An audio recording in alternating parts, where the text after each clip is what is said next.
Welcome, everyone. Look, if you're a leader, a manager, or really anyone trying to drive change in a company today, you are probably intimately familiar with a little thing called transformation fatigue. You know the drill. We push for new strategies, we adopt the latest tools, and we gather absolute mountains of data, literally mountains of it. Yet the ironic reality here is that while modern organizations are completely drowning in data, they are absolutely starved for the actual truth. So today, in this explainer, we're going to explore exactly how we can bridge that gap by turning hidden organizational truth into measurable performance action. Okay, let's dive into this. It's a pretty fascinating paradox, isn't it? Most organizations already have way more answers than they actually know what to do with. Think about it. You've got engagement surveys, leadership assessments, culture metrics, town halls, pulse checks, endless dashboards, the whole shebang. Yet despite having all this information at our fingertips, companies continually struggle with the exact same recurring issues: team misalignment, sluggish execution, and fragmented communication.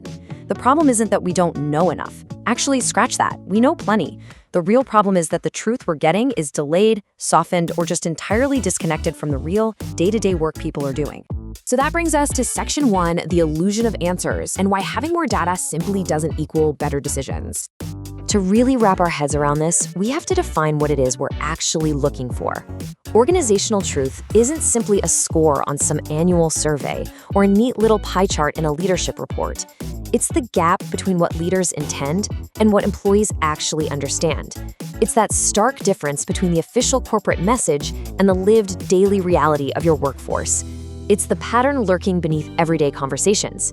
And here's the real catch. These signals, they've usually been flashing red for months before they ever show up in your formal, polished metrics. Just think about the conversations happening right now in your own Slack channels or Teams meetings. People don't speak in neat, polished survey language, do they?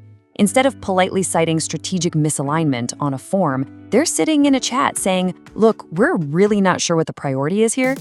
Or, you'll hear that tired, heavy sigh in a Tuesday morning meeting followed by, "Guys, this keeps changing." Or the classic blocker that halts everything. "We do not know who actually owns this decision." Now, on the surface, these might just sound like isolated complaints, right? Just temporary friction.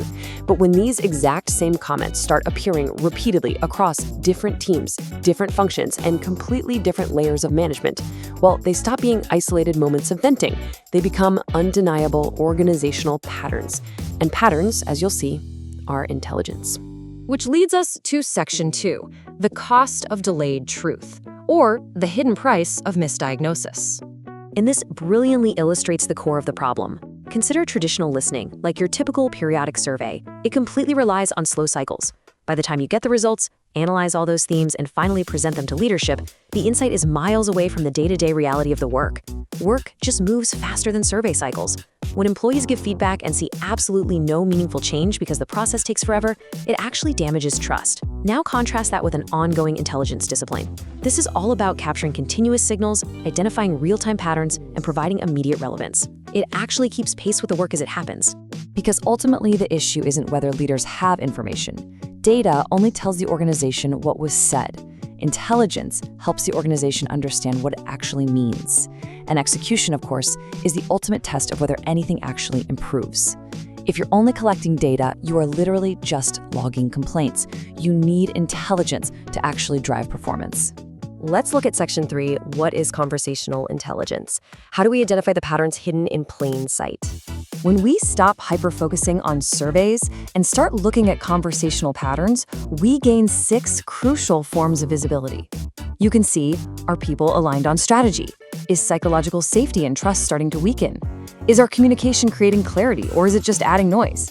You'll also see exactly where execution friction is slowing you down, whether leadership behaviors are actually supporting the culture, and how those cultural values are experienced in daily practice, not just on the posters in the break room. It gives you a crystal clear view of the lived system, not just the formal org chart. Moving to Section 4, trust is the foundation, navigating sensitive territory. Naturally, the moment you talk about listening to conversations, an immediate, very skeptical question arises, and we really need to face this head on. People will ask, Is this a listening mechanism, or is this a surveillance mechanism? Will it be used to support our teams or to monitor individuals? If an organization doesn't answer this transparently from day one, the entire system fails. The goal must be completely clear. We are looking to understand organizational patterns, absolutely not to expose individuals. So the crucial point is that trust is not just a feature. Trust is the absolute condition for this entire system to work. If employees don't trust the process, they will not speak honestly. End of story. Organizations aren't just buying an AI capability or a fancy new chatbot, they are buying a trusted, responsible way to understand themselves. And that requires humanization. It requires responsible leadership to clearly state exactly why they are listening and what they're going to do with that information. Section 5, Bridging the Execution Gap. How do we move from insight to actual progress? Let's move to and see how this builds into a practical framework. One of the absolute greatest risks in corporate life is confusing a colorful dashboard with actual progress. True progress flows through these 4 steps. First, you capture the signal. Second, you interpret it to build understanding. Third, leadership makes a clear decision. And fourth, you drive execution. The entire purpose of conversational intelligence is to drastically reduce the distance and the time between step 1 and step 4. But here's the reality check. Technology alone cannot do this. An algorithm cannot fix unclear leadership. A dashboard is never going to repair broken trust. That is exactly why there must be an advisory layer, which the source material identifies as people potential. This is the human strategic layer. While the technology surfaces the weak signals and organizes the patterns, it takes human leadership and expert advisory to interpret those signals in context, translate them into strategy, and enable managers to actually execute. AI amplifies intelligence, for sure, but it absolutely cannot replace leadership maturity. Which brings us to the core thesis of this entire explainer. Performance does not improve when organizations generate more answers. It improves when leaders hear the truth and act on it. The world of work is simply moving too fast. If you are relying on slow, periodic listening, you aren't just being traditional, you are making a deliberate leadership choice to remain less informed than your organization desperately needs you to be. I want to leave you all with this final provocative thought. Your organization is already speaking. The truth is already there, right now in the daily conversations, the repeated frustrations, and the quiet patterns. The only question that matters now is this: will you continue to defend yourself against the truth by hiding behind slow surveys? Or will you act on it to bridge the execution gap and drive measurable performance? The intelligence is waiting. It's time to start listening differently.